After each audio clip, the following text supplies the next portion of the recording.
Hello YouTube, time for a video again. Well, today I'm going to waffle on about Texas hybrids and carpinters. So let's get on it. But I've got to pre-warn you, this is going to be a rant and a waffle. Do I do my intro? I'll do my intro. And then tell me if you're fed up with the intro. I'll do a new intro. Anyway, let's get on it.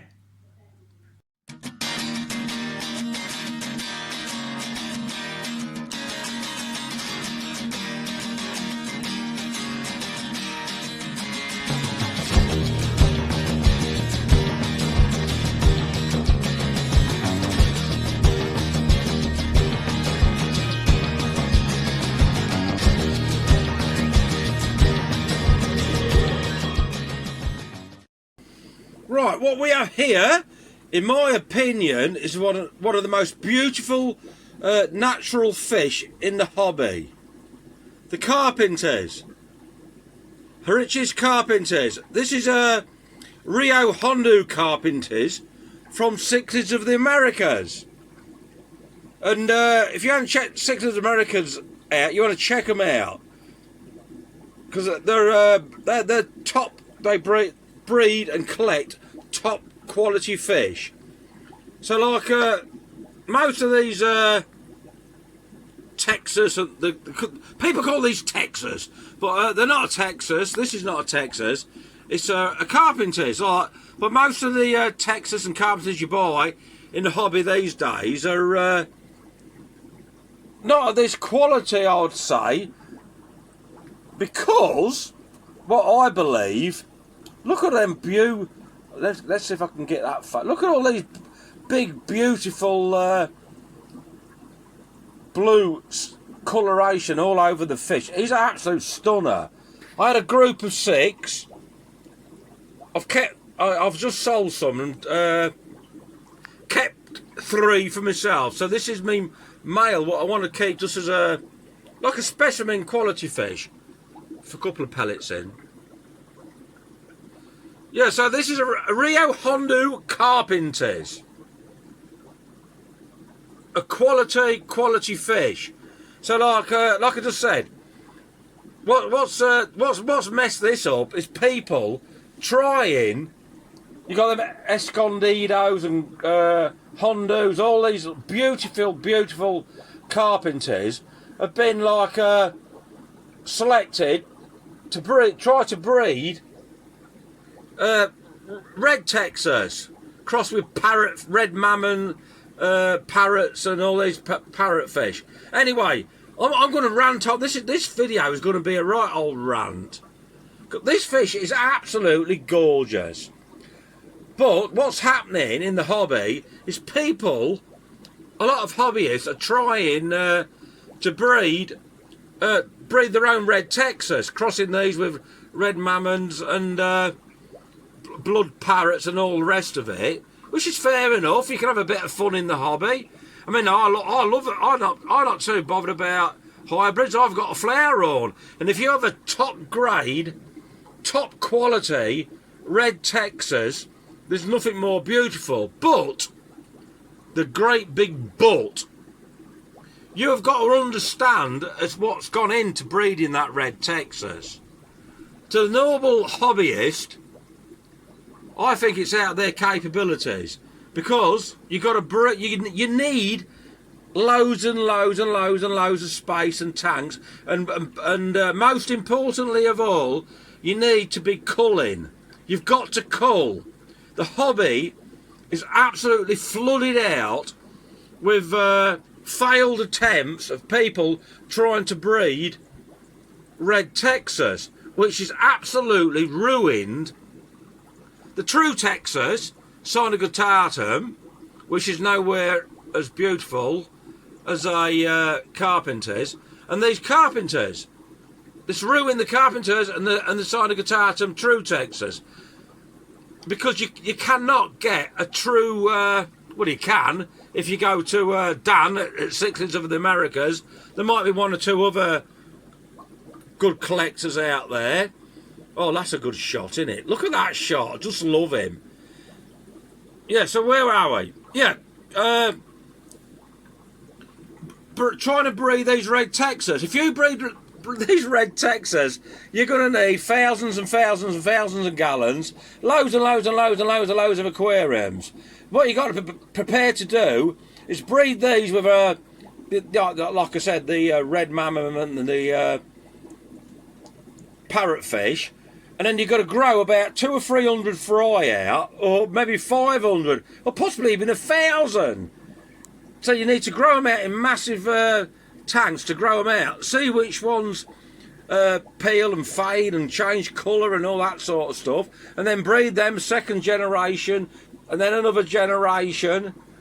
But what's happening in the hobby, unfortunately, small hobbyists are breeding these fish, and then they'll have 200 or 300 fry. Some will look like parrotfish, some will look like Texas fish, Texas or carpintis, and then they won't cull them.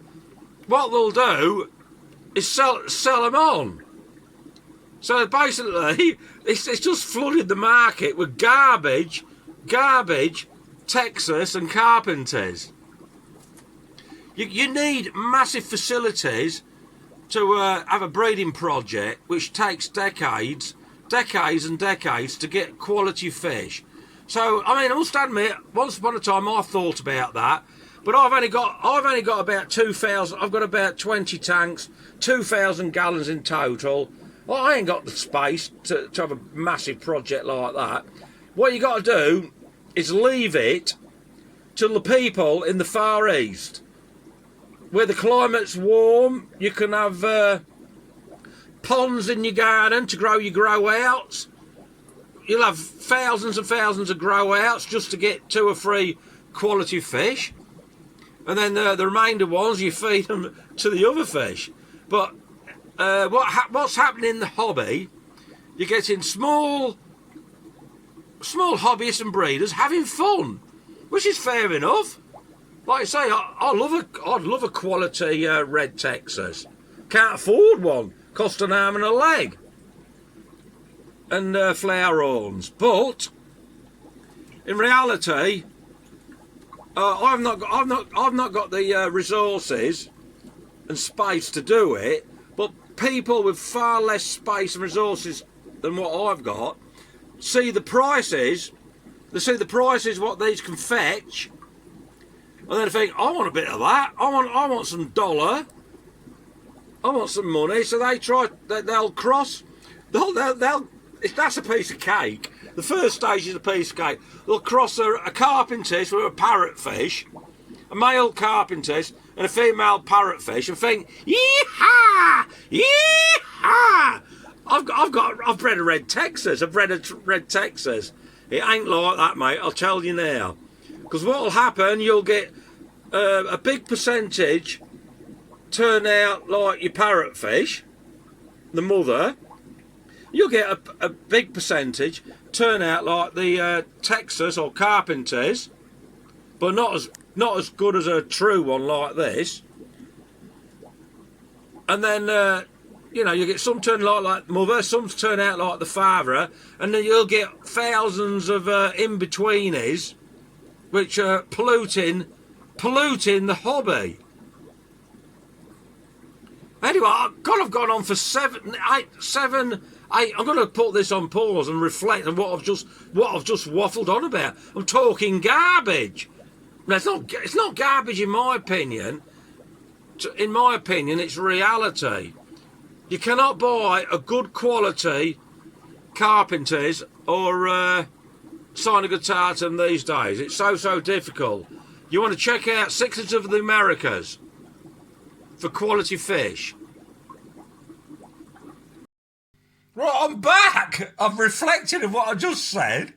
A load of shit. Anyway, I'll just keep waffling on, don't I? Anyway, and I've had another beer while I've been chilling out, relaxing. So, where was we? Yeah, Cichlids of Americas. Check them out. You want some quality fish? I wish I could give you the link and all that out, but I'm absolutely crap at internets and technology. It took me ages to work out how to do a YouTube video.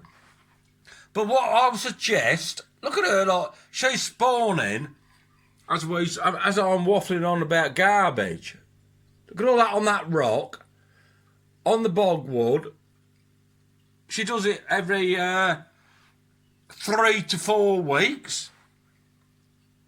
He normally fertilises them, but at this moment, he's looking up for his tucker.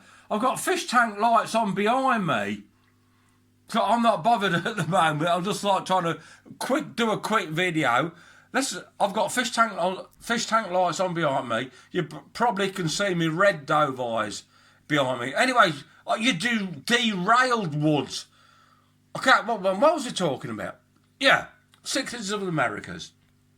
Right, I can't post, well, maybe I could if I tried, but I can't post links and all that. So, like, check out Chris Biggs, the mad accuracy. And he did a tour of cichlids of the Americas, and I thought it was a stunning video. You lot might not find it as good as me, as you might not enjoy it as well as I enjoyed it, but I really, really enjoyed it. So anyway, like going back to the hybrids, like doing crap hybrids. It's not difficult. Look at this. Like, she's spawning away like a golden inchy. These Central American cichlids, it's in the genes. You've got to spawn. For survival. So if I put hondo Texas this side, and she was that side, we'd have some hybrids, and then someone would say, I've bred some flower horns, I've bred this, I've bred that. Have you balls? You haven't bred bugger all, you've bred a load of shit, like. You need to grow thousands and thousands and thousands of them, and select, cull, and work your bloodline out, like, and get some quality fish. But, like I say, most hobbyists will grow a bunch, not a bunch, they'll probably grow a tank of them out, and then sell them, thinking they're flower horns. They're not flower horns at all. These Central American fish breed so easily. Anyway, we'll move on to another tank, and I'll keep on waffling. Right, it's time to wrap. I've had another beer. When I put you on pause, I've had another beer. You can't beat drinking beer on a Saturday night and feeding your fish. My favourite pastime.